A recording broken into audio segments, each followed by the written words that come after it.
খাদিজাতুল cobra, আপনারা তো অনেক প্রত্যাশা করেছিলেন, সবাই তরুণরা অনেক প্রত্যাশাই করেছিল অনেক পরিবর্তন হবে। পরিবর্তন আসলে কতটুকু গুণগত পরিবর্তন রাজনীতিতে আপনারা আসলে দেখেন? দেখেন আপু, আমি হাসিনার বিরুদ্ধে কথা বলেছি যখন একদম ছোট ছিলাম, তখন 20 সালে মাত্র ফার্স্ট ইয়ারে এসেছি তখন।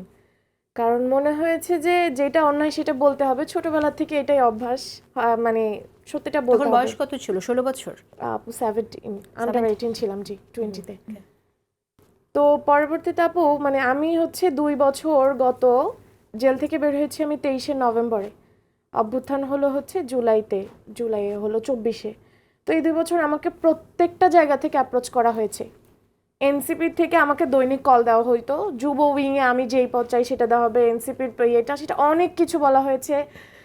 প্রত্যেকটা দল থেকে এসে যে তুমি আসো, বিএনপি থেকে ছাত্র দল থেকেও বলা হয়েছিল, অফার করা হয়েছে যে তোমাকে নিয়ে আলাদা কমিটি দিব, তুমি যেই পদ চাও, লাগলে আমি সভাপতি থাকি, তুমি হচ্ছে সেক্রেটারি হয়ে যাও, এরকম টাইপের কথাবার্তা। আমি বলেছি যে না, আমি একটু সময় নিতে চাই।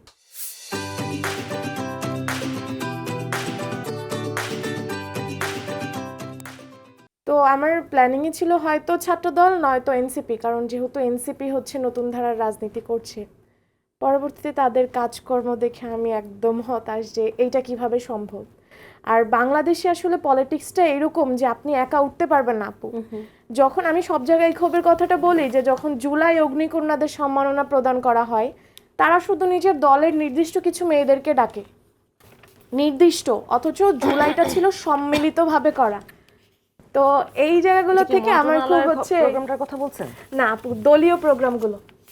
এনসিপিতে যুব উইংয়ে একটা প্রোগ্রাম হয়েছিল সম্ভবত, সেখানে পরে আমি সম্ভবত তারিকুল ভাইকে কল দিয়ে বললাম যে ভাইয়া তাহলে আমি কেন না, আমি আপনার দলের না বলে এইভাবে বলছি যে ভাই আমার খারাপ লেগেছে।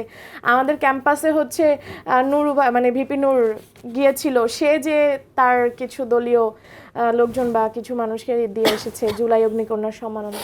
তো তারপর থেকে আমার মনে হয়েছে যে আচ্ছা আমি একটু দেখি, কিন্তু সব কিছু মিলে আমার মনে হলো যে আমি যেখানে কাজ করতে পারবো, যেখানে আমার স্পেসগুলো থাকবে সেখানে আমি যাব। তো সবশেষে যে আমার জগন্নাথ বিশ্ববিদ্যালয়ের ছাত্রদল ইউনিট সম্পূর্ণ আলাদা, আমি তাদের সাথে যুক্ত হই, তাদের সাথে এখনও কাজ করছি আলহামদুলিল্লাহ। তারা আমাকে যথেষ্ট স্কোপ দিয়েছে।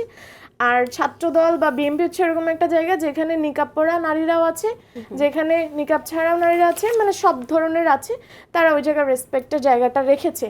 আর নারীদেরকে সবচেয়ে বড় কথা, তার নারীদেরকে তারা হাতিয়ার হিসেবে ব্যবহার করে না, যেটা জামায়াত করে, শিবির যেটা করে, মানে ছাত্রী সংস্থাদেরকে দিয়ে তারা সব কিছুতে জিততে হোক যাই হোক, তারা এই যে দেখেন সব জায়গায় যে প্রচারণা কিন্তু নারীরাই করে।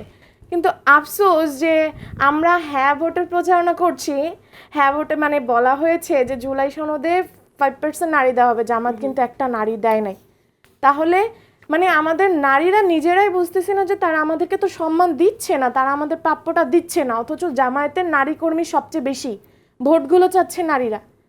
তো নারীদের এই জায়গাগুলোতে কাজ করতে হবে যে আমার এগিয়ে যেতে হবে আমাদের নিজেদের তত্ত্বাবধানে।